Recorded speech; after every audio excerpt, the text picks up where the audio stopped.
شروع اللہ کا نام لے کر جو بڑا مہربان نہایت رحم والا ہے۔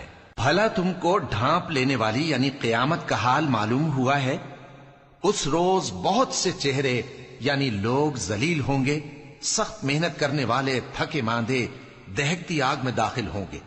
ان کو ایک کھولتے ہوئے چشمے کا پانی پلایا جائے گا، ایک سخت خاردار جھاڑی کے سوا ان کے لیے کوئی کھانا نہیں ہوگا جو نہ مفید غذا بنے اور نہ بھوک میں کچھ کام آئے۔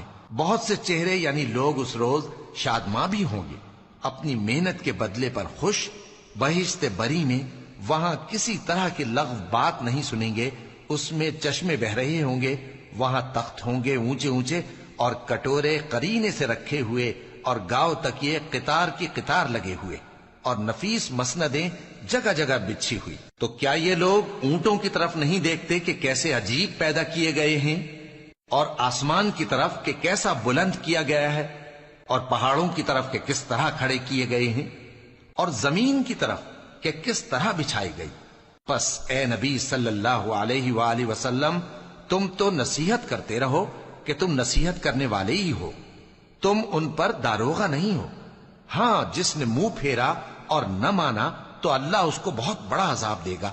بے شک ان کو ہمارے ہی پاس لوٹ کر آنا ہے، پھر ہمارے ہی ذمے ان سے حساب لینا ہے۔